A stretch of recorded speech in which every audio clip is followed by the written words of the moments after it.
Hello, and welcome to Let's Get Lit. In today's video, we're going to go over Edgar Allan Poe's classic, The Pit and the Pendulum. So, I hope you're ready for a good scare. Let's get into this one. Alright, so let's start with The Pit and the Pendulum. This story starts out with our unnamed narrator who's telling us that he's being put on trial and that he sees a group of black-robed judges all around him. He can also see 7 tall candles on a table nearby. Our narrator, at first, thinks that the judges are there to help him, but he soon realizes that they're not. Then he talks about how the judges and the candles disappear very swiftly, and he feels like he's being lowered into a dark cavern. At first, he's scared that he's in a tomb or a crypt, but as he's waking up and gets to his feet, he realizes he's in a cell. He notes how dark it is and that there's not a single trace of light to be found. He then reaches his arms into the air to see if he can feel for anything, to which he can't.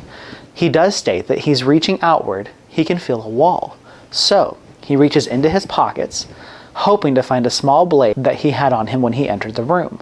Unfortunately for him, his clothes were not on him, and he was dressed in scraps. He decided that he's going to rip a piece of cloth off of him and stick it to the wall. That way, as he makes his way around the room, he can get back to the piece of cloth and he'll know exactly how large the room is. He states that as he is walking, his fatigue gets the better of him and he passes out. He also tells the reader that he's heard the rumors and stories of Toledo, where he was at, but he wasn't sure they were all true until now.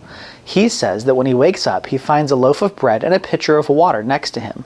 He also tells the reader that before he passed out, he had counted 52 paces, and that when he finished eating and drinking, he counted 48 more for a total of 100 paces. By doing the math, he realizes that the circumference is 50 yards. He said that there were many angles in the walls, and thus he could not form a guess as to the shape that the room was. The narrator then tells the reader that he was going to explore across the room. At first, he steps very cautiously due to the floor being very slimy, but then gets up the courage to walk firmly. As he's walking firmly, the remnant of his torn hem entangled between his legs and tripped him. When he fell, he realized that his chin was on the ground, but there was nothing in front of his nose or his face.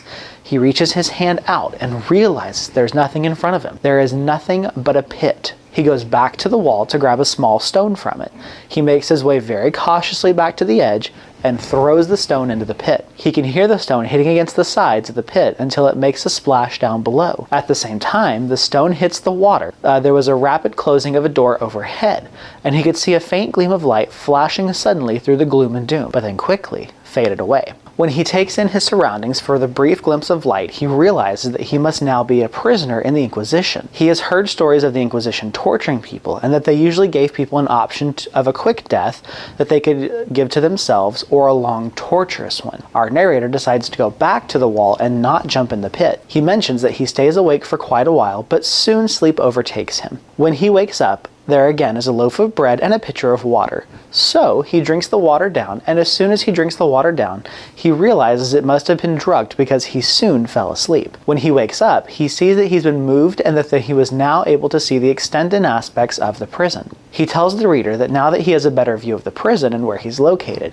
he has vastly misjudged the size of his cell. He makes a count that the cell is square-shaped and that it's possibly only 25 paces large. He says that since he was in total darkness, it made his senses overcompensate. The narrator tells us this and lets us know he is currently laying upon his back at full length on a low framework of wood. He notes that he is strapped down and that only his head and left arm are able to help feed himself and move. He tells the reader that there's a dish that lays next to him on the floor, and inside of it was meat, pungently seasoned, but now there was no pitcher with water. As our narrator is looking around, he also then looks above him. He could see a figure that had an image of time painted onto it, but instead of time having a scythe, he now had a pendulum. As our narrator is looking up, he also notices that this pendulum is moving. As our narrator is making out the figure of the pendulum, he can hear a noise coming from the right of him.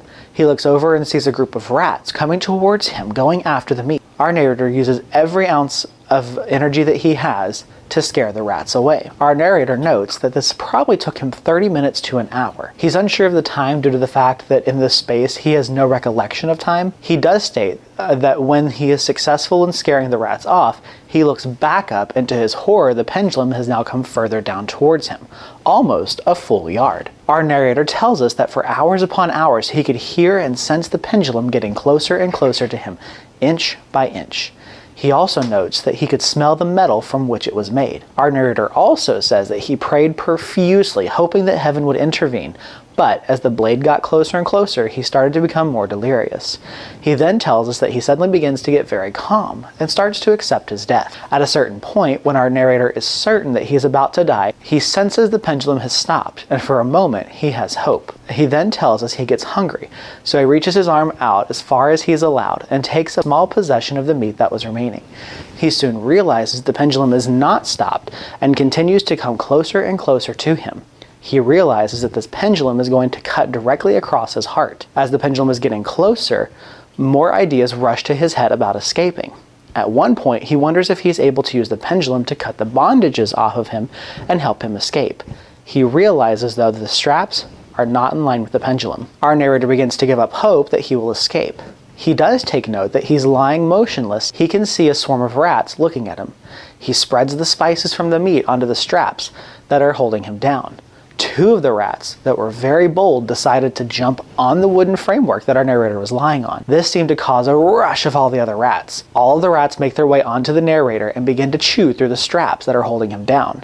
At this point, our narrator is not worried in the slightest because he knows it'll all be over with soon, and the pendulum will kill him. Then, when the pendulum only becomes 2 inches away from him, he can feel the release of all the straps from his body. He lays with great stillness and waits for the pendulum to move completely off of him. When it does, he rolls over onto the floor and escapes death. When he makes his escape, he sees the pendulum going back to the roof of the ceiling. When he notices how red hot the walls start to become, and this forces him to go towards the center of the room, near the pit. Just as he was about to lose his footing and fall into the pit, he can hear the sound of trumpets and army men everywhere. He tells the reader that the French army had invaded Toledo and was now in the hands of the enemy. That is essentially a recap of The Pit and the Pendulum by Edgar Allan Poe. I hope you guys thoroughly enjoyed it, and tune in for the next video where I review the story itself and the movie version. So, I hope you guys have a great day, and as always, stay lit.